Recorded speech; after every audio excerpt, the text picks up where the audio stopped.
P V അൻവറിന്റെ രാജി അനിവാര്യമായിരുന്നു. കാരണം കൂറുമാറ്റ നിരോധന നിയമപ്രകാരം അയാളെ അയോഗ്യനാക്കാൻ കഴിയുമായിരുന്നു. അത് മറികടക്കുക എന്നുള്ളത് കൊണ്ട് തന്നെയാണ് പി വി അൻവർ പെട്ടെന്ന് MLA സ്ഥാനം രാജിവെച്ചിട്ടുള്ളത്. നിലവിൽ ഇടതു സ്വതന്ത്ര MLA ആണ്.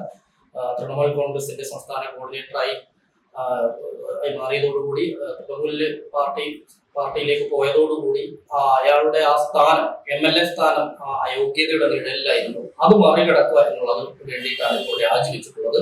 പക്ഷെ അപ്പോൾ അൻവറിന്റെ ഭാവി എന്താണ് എന്നുള്ള കാര്യത്തിൽ ഇപ്പോൾ ഒരു വ്യക്തതയില്ല. കാരണം ഇനി മത്സരിക്കാനില്ല എന്ന് തീർത്തു പറഞ്ഞിരിക്കുന്നു. അതായത് നിലമ്പൂരിൽ വീണ്ടും അൻവർ മത്സരിക്കും എന്നുള്ള രീതിയിലായിരുന്നു കേട്ടിരുന്നത്. പക്ഷേ മമതാ ബാനർജിയുമായി ഇന്നലെ കൂടിക്കാഴ്ച നടത്തിയിരുന്നു. ആ കൂടിക്കാഴ്ചയ്ക്ക് പിന്നാലെയാണ് തൽക്കാലം നിലമ്പൂരിൽ മത്സരിക്കുന്നില്ല എന്നുള്ള തീരുമാനത്തിലേക്ക് എത്തിയത്. ഒപ്പം തന്നെ പി വി അൻവർ മറ്റൊരു കാര്യം കൂടി പറഞ്ഞിട്ടുണ്ട്. കോൺഗ്രസിൽ നിന്ന് DCC പ്രസിഡന്റായ VS ജോയി അവിടെ UDF സ്ഥാനാർത്ഥിയാവണം എന്നാണ് പറഞ്ഞത്. ആര്യാടനിട്ടുള്ള ഒരു വെട്ടുകൂടിയാണ്. കാരണം നിലവിൽ ആര്യാടൻ അതൃപ്തനാണ്. ആര്യാടൻ ഷൗക്കത്തിന് വലിയ കണ്ണുള്ള ഒരു സീറ്റ് കൂടിയാണ്. കാരണം കാലങ്ങളായി നിലമ്പൂരിൽ ആര്യാടന്മാരുടെ കുത്തകയായിരുന്നു. ആര്യാടൻ മുഹമ്മദ് ഒരുപാട് തവണ മത്സരിച്ചിട്ടുള്ള സ്ഥലമാണ്. ആ ആര്യാടന്റെ കുത്തകയാണ് പി വി അൻവർ തകർത്തിട്ടുള്ളത്. സ്വാഭാവികമായും രാഷ്ട്രീയപരമായി വലിയ എതിർദിശയിൽ നിൽക്കുമ്പോഴാണ് പി വി അൻവർ UDF വരുന്നു എന്നുള്ള രീതിയിലുള്ള ചർച്ചകൾ സജീവമായത്. കോൺഗ്രസ് നേതാക്കളും ഒപ്പം തന്നെ മുസ്ലിം ലീഗ് നേതാക്കളും എല്ലാം തന്നെ പി വി അൻവറുമായി ആ രീതിയിലുള്ള ചില ടോക്ക് നടന്നിരുന്നു. ഇതെല്ലാം തന്നെ ആര്യാടനെ വലിയ രീതിയിൽ ചൊടിപ്പിക്കുകയും ചെയ്തിരുന്നു. ഒരു ഘട്ടത്തിൽ ആര്യാടൻ ഷൗക്കത്ത് LDF പോകും എന്നുള്ള രീതിയിൽ പോലും ചർച്ചകൾ ഉണ്ടായിരുന്നു. എന്തായാലും അത് ഇനി ഉണ്ടാവാൻ സാധ്യതയില്ല എന്ന് തന്നെ നമുക്ക് പറയേണ്ടിയിരിക്കുന്നു. കാരണം പി വി അൻവർ ഇനി UDF പക്ഷത്തല്ല. ഇനി UDF ചേക്കേറുമോ, തൃണമൂൽ കോൺഗ്രസ് UDF ഭാഗമാകുമോ കേരളത്തിൽ എന്നുള്ളത് കണ്ടറിയും. അതിൽ K മുരളീധരൻ ഉൾപ്പെടെയുള്ള ആളുകൾക്ക് പത്ത് മുതൽ തന്നെ അതിന് പാരവെച്ച് കഴിഞ്ഞിരിക്കുന്നു. അതായത് തൃണമൂലുമായി സഹകരിച്ച് കേരളത്തിൽ പോകാൻ കഴിയില്ല. അതുകൊണ്ട് തന്നെ അൻവറിനെ അക്സെപ്റ്റ് ചെയ്യാൻ ബുദ്ധിമുട്ടുണ്ട് എന്ന് തന്നെയാണ് K മുരളീധരൻ പറഞ്ഞിട്ടുള്ളത്. അതുപോലെ തന്നെ മുസ്ലിം ലീഗിനും ഇപ്പോൾ പി വി അൻവറിനോട് വലിയൊരു താല്പര്യമുണ്ട്. ആദ്യം ഉണ്ടായിരുന്ന ഒരു താല്പര്യം ഇപ്പോഴില്ല. കാരണം തൃണമൂൽ തന്നെയാണ് അത് വിഷയം. കാരണം UDF ഭാഗമാവുകയോ അല്ലെങ്കിൽ ലീഗിലേക്ക് വരികയൊക്കെ ആയിരുന്നെങ്കിൽ ഒരുപക്ഷെ അൻവറിന്റെ ഒരു കാര്യം നടക്കുമായിരുന്നു. പക്ഷെ തൃണമൂലിനോട് സഹകരിച്ച് മുന്നോട്ട് പോകണമോ എന്നുള്ള കാര്യത്തിൽ മുസ്ലിം ലീഗിനകത്തും രണ്ടഭിപ്രായമുണ്ട്. രണ്ടഭിപ്രായത്തിന്റെ അല്ല, പഴയ അൻവറിനോടുള്ള ഒരു താല്പര്യം മുസ്ലിം ലീഗിനും നഷ്ടപ്പെട്ടിരിക്കുന്നു എന്ന് തന്നെ പറയേണ്ടിയിരിക്കുന്നു. അങ്ങനെ വരുമ്പോൾ അൻവർ ഇനി കേരളത്തിൽ മത്സരിക്കുമോ അതോ മറ്റെന്തെങ്കിലും സാധ്യതയുണ്ടോ? ഇപ്പോൾ മനസ്സിലായത് ഇങ്ങനെയാണ്, അൻവറിനെ രാജ്യസഭയിലേക്ക് ഒരു ടിക്കറ്റ് കൊടുക്കാം എന്നുള്ള കാര്യത്തിൽ മമതാ ബാനർജി ഉറപ്പ് നൽകിയിട്ടുണ്ട് എന്നാണ് പറയുന്നത്. അങ്ങനെയാണെങ്കിൽ അൻവർ ഇനി പാർലമെന്റിലെത്തും, രാജ്യസഭയിലായിരിക്കും അൻവറിന്റെ സ്ഥാനം. അപ്പോഴും നിലമ്പൂരിൽ ആര് മത്സരിക്കും, LDF UDF ആരൊക്കെയായിരിക്കും സ്ഥാനാർത്ഥി എന്നുള്ളത് അറിയാൻ നമുക്ക് ആകാംക്ഷയോടെ തന്നെ കാത്തിരിക്കേണ്ടത്. ആകാംക്ഷ നിലനിൽക്കുന്നുണ്ട്. കാരണം നിലമ്പൂർ പോലെ സ്ഥലത്ത് UDF അത്രയും സ്വാധീനമുള്ള ഒരു സ്ഥലത്താണ് ആര്യാടന്മാരുടെ ആ ഒരു ഭരണത്തിലോടുള്ള ജനങ്ങളുടെ, അല്ലെങ്കിൽ അവർ എത്രയോ കാലമായി അവിടെ ജയിച്ചുകൊണ്ടിരിക്കുകയാണ്. ഒരുപാട് കോൺഗ്രസിനകത്ത് നമുക്കറിയാം DCC ഓഫീസിനോട് ചേർന്നുള്ള സ്ഥലത്ത് കൊലപാതകം നടക്കുന്നു. അങ്ങനെ കോൺഗ്രസിനോട് പൊതുവെ അവിടുത്തെ കുടിയേറ്റ ജനതയ്ക്ക് ന്യൂനപക്ഷങ്ങൾക്കും വലിയ രീതിയിലുള്ള എതിർപ്പുണ്ടായി. ആ എതിർപ്പ് മറികടക്കാൻ വേണ്ടിയാണ് പി വി അൻവറിന്റെ ഒരു ഗ്രൗണ്ട് ലെവലിൽ തന്നെ പി വി അൻവർ അവിടെ പ്രവർത്തനം തുടങ്ങി ആളുകളുമായി കൂടുതൽ അടുപ്പം സ്ഥാപിക്കുന്നു. ആവശ്യമുള്ള ആളുകൾക്ക് കയ്യിൽ നിന്ന് പണം ഇറക്കിക്കൊണ്ട് മറ്റു കാര്യങ്ങൾക്കും എല്ലാം പ്രാഥമിക അടിസ്ഥാന സൗകര്യങ്ങളെല്ലാം തന്നെ ചെയ്തു കൊടുക്കുന്നു.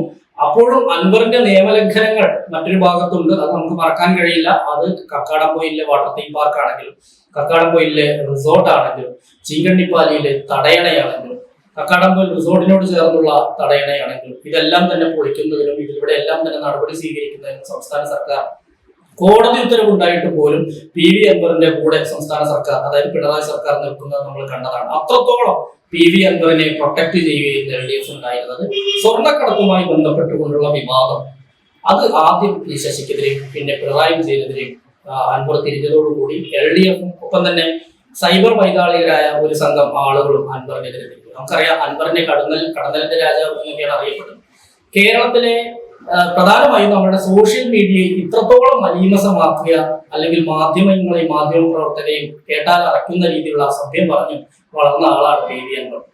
പിന്നീട് നമ്മൾ കണ്ടത് LDF CPM അൻവർ CPM അഭിപ്രായ വ്യത്യാസം വരുന്നു. പിന്നെ രൂക്ഷമായ വാദപ്രതിവാദങ്ങളിലേക്ക് കടക്കുന്നു. ഈ ഘട്ടത്തിലെല്ലാം അൻവറിന്റെ കൂടെ നിൽക്കാൻ മാധ്യമങ്ങളെ അൻവർ കൃത്യമായി ഉപയോഗിക്കുകയും ചെയ്തു.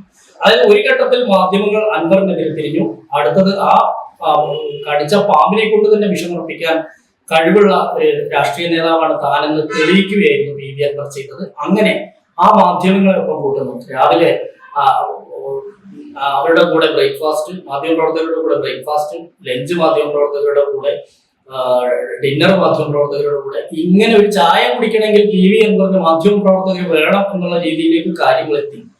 മാധ്യമങ്ങളെ കൃത്യമായി ഉപയോഗിക്കുകയും, കാരണം നിലവിൽ നമുക്കറിയാം ഭരണവിരുദ്ധ വികാരം നിലനിൽക്കുന്നുണ്ട് കേരളത്തിൽ. അത് കൃത്യമായി ഉപയോഗിക്കാൻ അൻവർ പരമാവധി ശ്രമിച്ചു. സ്വർണ്ണക്കടത്ത് വിഷയമാണെങ്കിലും, തൃശ്ശൂരിലെ പൂരം കലക്കൽ വിവാദമാണെങ്കിലും, എം.ആർ. അജിത് കുമാറിന്റെ ആണെങ്കിലും, മറ്റുള്ള ആളുകളുടെ ആണെങ്കിലും, ഇങ്ങനെയുള്ള പോലീസുകാരുടെ ഓരോ നീക്കങ്ങളെയും അൻവർ പലപ്പോഴും പൊതുസമൂഹം അൻവറിന്റെ ഒപ്പം നിൽക്കുന്നതും നമ്മൾ കണ്ടതാണ്. അപ്പോഴും സൈബർ വൈതാളികൾ, CPM-ന് കാലങ്ങളായി CPM-ന് പണിയെടുത്തു കൊടുക്കുന്ന സൈബർ വൈതാളികരായ ഒരു സംഘം പ്രവർത്തകർ, അതായത് CPM-ന്റെ പ്രവർത്തകരല്ലെങ്കിൽ പോലും തങ്ങൾ പ്രവർത്തകരെക്കാൾ കൂടുതൽ CPM-ന് വേണ്ടി സോഷ്യൽ മീഡിയയിൽ പണിയെടുക്കുന്ന കുറെ, പ്രത്യേകിച്ച് പണിയൊന്നും ഇല്ലാത്തവരാണ് എങ്കിൽ പോലും പണിയെടുക്കുന്ന ഒരു വിഭാഗം, അവരെല്ലാം തന്നെ പി വി അൻവറിന് വേണ്ടി, പി വി അൻവറിനെതിരെ തിരിയുന്നത് നമ്മൾ കണ്ടതാണ്. കാരണം ഇങ്ങനെയൊക്കെയുള്ള ചരിത്രം ഉണ്ട്. അൻവർ എന്തായാലും ഈ നിലമ്പൂരിൽ അൻവർ മത്സരിക്കില്ല എന്ന് ഇപ്പൊ പറയുന്നു. ഇനി കുറച്ച് കഴിയുമ്പോഴത്തേക്ക് രാഷ്ട്രീയമാണ് മാറ്റം വരാം. മമതാ ബാനർജി പറഞ്ഞു തന്നോട് മത്സരിക്കാൻ, അതുകൊണ്ട് ഞാൻ അവിടെ മത്സരിക്കുന്നു എന്ന് പറയാം. UDF-മായി ഇപ്പോഴുള്ള ഒരു ടേംസിന്റെ പ്രശ്നം തന്നെയാണ് യഥാർത്ഥത്തിൽ അൻവർ മത്സരിക്കാതിരിക്കാനുള്ള കാരണം എന്നാണ് മനസ്സിലാവുന്നത്. കാരണം UDF പൂർണ്ണമായി അൻവറിനെ ആക്സെപ്റ്റ് ചെയ്യാൻ തയ്യാറായിട്ടില്ല എന്നുള്ളത് തന്നെയാണ്. അൻവറിനെ UDF-ന് വേണം, പക്ഷെ അതെങ്ങനെ ഉപയോഗിക്കും എന്നുള്ളത് തന്നെയാണ് പ്രശ്നം. കാരണം അൻവർ ഇപ്പോൾ തൃണമൂലിന്റെ ഭാഗമാണ്. തൃണമൂലുമായി ഒരു സഖ്യം ആവശ്യമില്ല എന്ന് മുതിർന്ന നേതാവായ കെ മുരളീധരൻ ഉൾപ്പെടെ പറയുന്നു. ലീഗും ഏറെക്കുറെ ആ നിലപാടിലേക്ക് എത്തിച്ചേരും. അങ്ങനെ വരുമ്പോൾ അൻവർ മത്സരിച്ചിട്ട് നിലമ്പൂരിൽ യാതൊരു കാര്യവുമില്ല. UDF-ന്റെ സ്ഥാനാർത്ഥിയും LDF-ന്റെ സ്ഥാനാർത്ഥിയും നിർത്തി കഴിഞ്ഞാൽ അൻവറിന് വ്യക്തിപരമായി ലഭിക്കുന്ന വ്യക്തിഗത വോട്ടുകൾ കൊണ്ട് മാത്രം അങ്ങനെ ഒരു സ്ഥലത്ത് ജയിക്കാൻ ഒരിക്കലും കഴിയില്ല എന്നുള്ളത് ഒരു യാഥാർത്ഥ്യമാണ്. അപ്പോൾ പിന്നെ തൽക്കാലം തെരഞ്ഞെടുപ്പിൽ നിന്ന് മാറി നിൽക്കുക എന്നുള്ളൊരു തന്ത്രം തന്നെയാണ് അൻവർ ഉപയോഗിച്ചിട്ടുള്ളത്. അതിൽ ഇനി എന്തായിരിക്കും ഭാവി, അൻവറിന് കൃത്യമായ ഒരു കാഴ്ചപ്പാട് ഉണ്ടാകുമായിരിക്കും. കാരണം മമതാ ബാനർജിയുമായി കൃത്യമായ ഒരു ഡീല് ഉറപ്പിച്ചതിന് ശേഷമാണ് ഇന്ന് അൻവർ രാജി പ്രഖ്യാപിച്ചത്. സ്പീക്കർ ഷംസീറിനെ കാണുന്നു, രാജിക്കത്ത് കൈമാറുന്നു. അത് അൻവർ എത്തിയിരിക്കുന്ന വാഹനം പോലും അതായത് MLA-യുടെ ബോർഡ് സ്ഥാപിച്ച വാഹനം പോലും അല്ലാതെയാണ് അൻവർ എത്തുകയും കൃത്യമായി തന്നെ കൈമാറുകയും ചെയ്തു. അതിനുശേഷമാണ് മാധ്യമങ്ങളെ കാണുകയും താൻ എന്തായാലും നിലമ്പൂരിൽ സ്ഥാനാർത്ഥിയാവില്ല എന്ന് പറയുകയും ചെയ്തിരിക്കുന്നത്. എന്നാലും നിലമ്പൂരിൽ ഇനി തെരഞ്ഞെടുപ്പ് നടക്കും. വീണ്ടും ഒരു ഉപതെരഞ്ഞെടുപ്പിന് വേണ്ടി, പാലക്കാട് ഇപ്പോൾ ഉപതെരഞ്ഞെടുപ്പ് കഴിഞ്ഞിട്ടേ ഉള്ളൂ. അപ്പൊ എന്തായാലും ഒരു ഉപതെരഞ്ഞെടുപ്പിനുള്ള സാധ്യത പാലക്കാടും ഒപ്പം തന്നെ വയനാടും ചേലക്കരയിൽ 3 ഉപതെരഞ്ഞെടുപ്പുകൾ നമ്മൾ അടുത്തടുത്ത ദിവസങ്ങളിൽ നമ്മൾ കണ്ടതാണ്. ആ തെരഞ്ഞെടുപ്പിന് ശേഷം നിലമ്പൂരിൽ ഒരു തെരഞ്ഞെടുപ്പ് നടക്കും. നിലമ്പൂരിൽ ആര് LDF-ന്റെ സ്ഥാനാർത്ഥിയാവും, ആര് UDF-ന്റെ സ്ഥാനാർത്ഥിയാവും എന്നുള്ളത് തന്നെയാണ് ഇനിയുള്ള പ്രധാന ചർച്ച. അപ്പോഴും ആര്യാടന്റെ റോൾ എന്തായാലും, ആര്യാടനെ ഒരുപക്ഷെ ആര്യാടനെ UDF അവിടെ സ്ഥാനാർത്ഥിയാക്കില്ല, ആര്യ ഷൗക്കത്തിനെ ആക്കിയില്ലെങ്കിൽ, ഇപ്പൊ അൻവർ പറയുന്ന പോലെ ജോയിയെ അല്ലെങ്കിൽ മറ്റൊരാളെയാണ് സ്ഥാനാർത്ഥിയാക്കുന്നതെങ്കിൽ ഇനി ആര്യ ഷൗക്കത്ത് പിടിച്ചു നിൽക്കാൻ ഉണ്ടാവില്ല. നമുക്കറിയാം അങ്ങനെയാണ് കാര്യങ്ങൾ. കാരണം അവിടെ എത്രയോ കാലങ്ങളായി അവിടെ കുപ്പായം തുന്നി കാത്തിരിക്കുന്ന ഒരാളാണ് ആര്യ ഷൗക്കത്ത്. അപ്പൊ എന്തായാലും അങ്ങനെ വി പ്രകാശ് സ്ഥാനാർത്ഥിയായതാണ്. വി പ്രകാശ് സ്ഥാനാർത്ഥിയായ സമയത്ത് വി പ്രകാശിനെ ഈ ആര്യാടന്റെ വിഭാഗം തന്നെ കാലുവാരുന്നത് നമ്മൾ കണ്ടതാണ്. അപ്പൊ അത്തരത്തിൽ ഇനി ഒരു സ്ഥാനാർത്ഥി വന്നാൽ ആര്യാടൻ വിഭാഗം കാലുവാരും എന്നുള്ള കാര്യത്തിൽ സംശയമില്ല. അപ്പൊ അതുകൊണ്ട് തന്നെ ആര്യാടൻ ഷൗക്കത്തിനെ അവിടെ സ്ഥാനാർത്ഥിയാക്കില്ലെങ്കിൽ ആര്യാടൻ ഷൗക്കത്ത് ഒരു പക്ഷേ കടുത്ത തീരുമാനത്തിലേക്ക് പോകും എന്നുള്ള കാര്യത്തിൽ ഒട്ടും സംശയിക്കേണ്ടതില്ല. അങ്ങനെ വരികയാണെങ്കിൽ ഒരുപക്ഷെ LDF-ലേക്ക് വരെ പോകേണ്ടി വരും. അങ്ങനെ വരികയാണെങ്കിൽ LDF-ന്റെ സ്ഥാനാർത്ഥിയായിട്ട് ചിലപ്പോൾ നമുക്ക് ആര്യാടൻ ഷൗക്കത്തിനെ കാണേണ്ടി വരും. എന്തായാലും അങ്ങനെയൊക്കെയുള്ള രാഷ്ട്രീയ കളികൾ ഇനി കാണാനിരിക്കുന്നതേ ഉള്ളൂ. ഇനി അടുത്ത കുറച്ച് ദിവസങ്ങൾ ഇതുമായി ബന്ധപ്പെട്ടുള്ള ചർച്ചകളായിരിക്കും. വീണ്ടും ഒരു ഉപതെരഞ്ഞെടുപ്പിലേക്ക് കേരളം എത്തുന്നു. അത് നിലമ്പൂരാവുന്നു, പി വി അൻവറിന്റെ തട്ടകമാകുന്നു. അപ്പോൾ അൻവർ എവിടെയായിരിക്കും, എന്ത് നിലപാടായിരിക്കും അൻവർ സ്വീകരിക്കുക എന്നുള്ളത് കാത്തിരുന്ന് കാണേണ്ട കാര്യം.